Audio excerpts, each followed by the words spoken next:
Vítam vás na mojom kanáli Jednoducho bez lepku.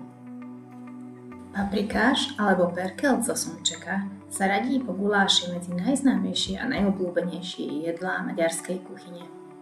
Na jeho prípravu budeme potrebovať 200 g slnčeka afrického, 1 cibulu, 1 papriku, 3 malé paradajky, 3 strúčiky cesnaku, 2 polievkové lyžice múky a na dochutenie vegetu, sol, čierne korenie, červenú papriku a rastcu. Najskôr si pripravíme rybu. Slnčeka pokrájame na približne 2 cm kocky a ochutíme solou, vegetou, čiernym korením, červenou paprikou a rastcou.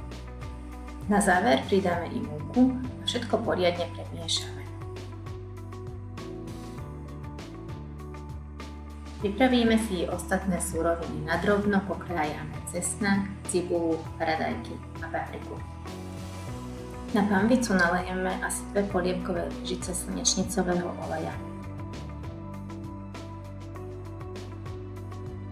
Keď je rozohriatý, z prudka na ňom upečieme slnčeka.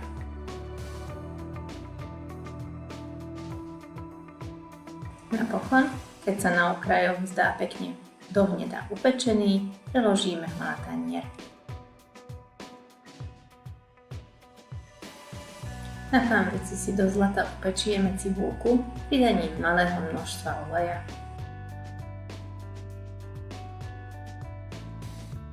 Ďalej pridáme cesnak a na záver paradajky a papriku. Okoreníme červenou paprikou, čiernym korením, rastcou a poriadne premiešame. Dochutíme solou a vegetou. Napokon podlejeme vodou, zakryjeme nádobu a necháme variť. Po približne 20 minútach rozmixujeme ponorným mixérom, ale len istú časť, nie úplne do hladka. Do tejto zeleninovej zmesi vrátime slnčeka a ešte chvíľku povaríme.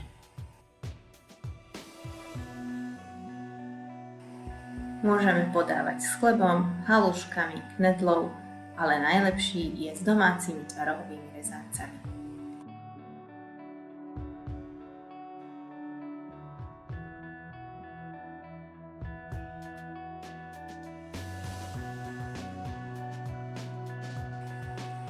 Ak sa vám video páčilo, zvážte odber a dajte like.